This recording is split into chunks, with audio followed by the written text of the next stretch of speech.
Welcome to the deep dive.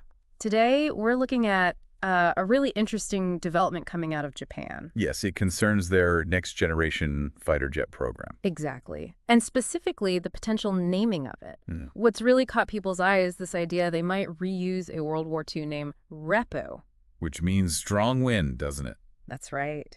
So we're drawing on information about this new fighter program and also the history of the original Reppu, looking at it from, some interesting engineering perspectives. Mm-hmm. And our goal here is to really unpack what this naming choice could signify historically, technologically, geopolitically, especially for you, our listener, keeping track of these kinds of global developments. It is fascinating, yeah.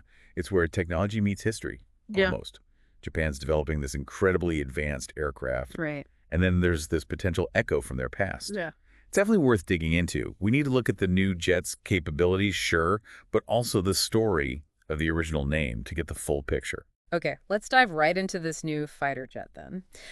It's known as the F3 currently, but it's not just a Japanese project, is it? No, not at all. It's actually a major international effort. It's being co-developed with the UK and Italy.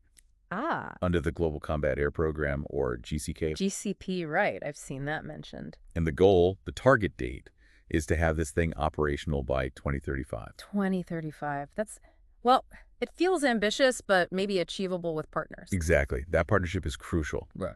Developing these 6th-gen capabilities is incredibly complex and expensive. Sharing the burden makes sense. So when we say 6th generation, what does that actually mean in practice? What are the big leaps forward here? Well, we're talking about a pretty significant step up. You've got leading-edge stealth, obviously, probably going beyond just radar signature reduction. Then there's advanced artificial intelligence, AI, baked in to help the pilot manage everything. Sophisticated sensor fusion. Which is like combining all the sensor data. Precisely. Giving the pilot, or maybe even an AI co-pilot, a really clear integrated picture of the battle space. And a big one, extended range. Right. I read something about that. There was this phrase. Yeah, Group Captain Bill, associated with the program, mentioned the design pillars.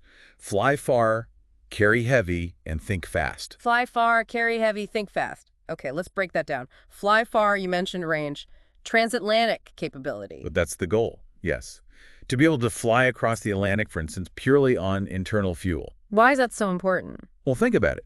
It drastically reduces the need for aerial refueling tankers, which can be vulnerable points in any operation. It gives you much greater operational reach and independence, strategic flexibility. Okay, that makes sense. So, carry heavy, what are we talking about in terms of payload? The projections are pretty impressive. They're aiming for it to carry maybe twice the internal ordnance load of the current F-35A. Twice? Wow. Yeah.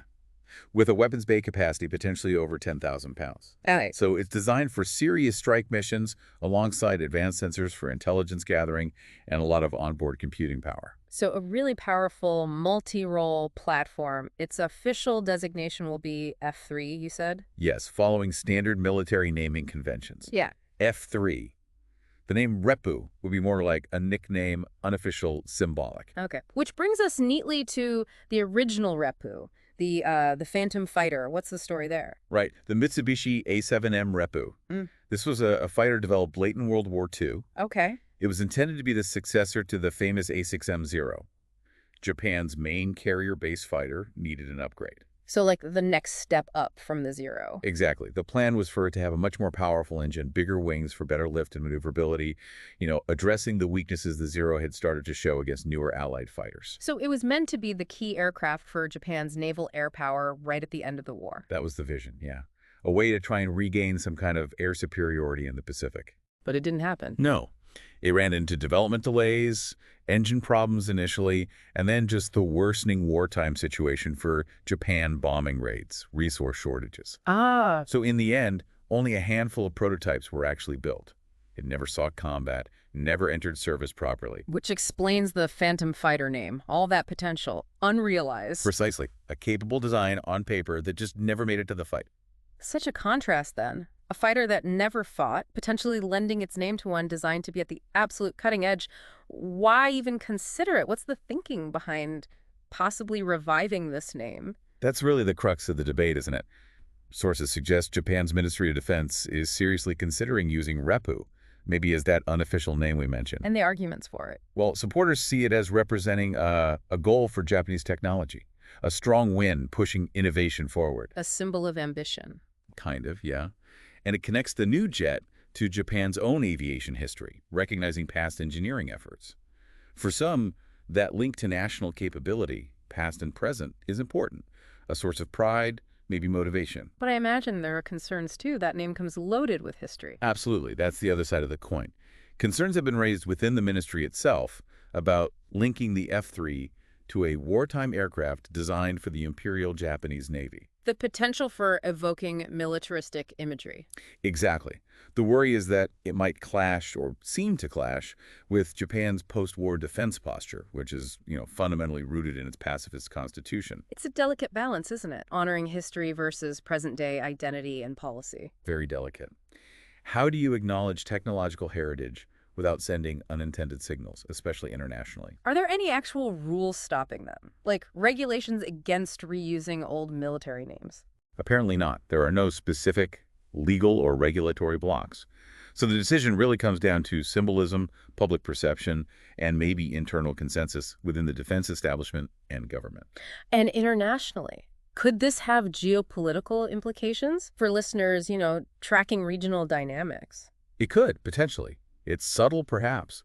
But in the context of Japan strengthening its defense partnerships like GCAP itself shows, and boosting its tech base. Right. Reviving a name like Reppu, even unofficially, might be seen by some observers.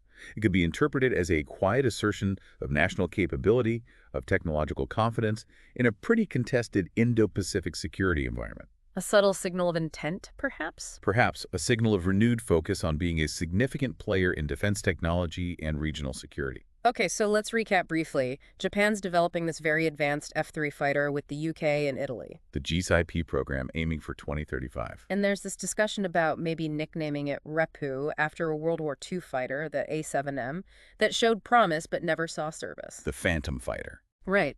And this idea is causing some debate, internally balancing pride in technology and history against concerns about wartime associations and Japan's post-war identity. Exactly right. And if you're looking at this from, say, a UPSC preparation perspective, we're just trying to understand global shifts. This touches on so many relevant themes: advanced defense tech, international collaboration, the weight of history on policy, national identity, geopolitical signaling.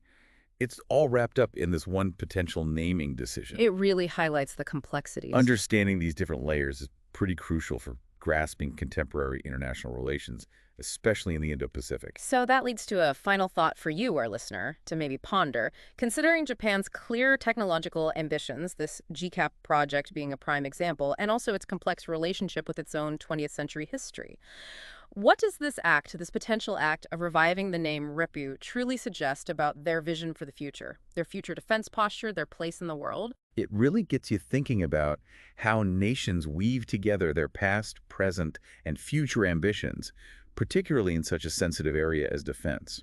Absolutely. Well, we hope this deep dive into the potential Reppu revival has given you some valuable perspectives and things to think about. Yeah, food for thought. If you found this discussion useful and you'd like more in-depth analysis like this, please do consider liking this, subscribing, and maybe leave a comment if you have further questions or topics you'd like us to explore. We'd love to hear from you. And remember, our conversation today drew from our exploration of some interesting engineering developments and their historical connections. Thanks for joining us on the deep dive.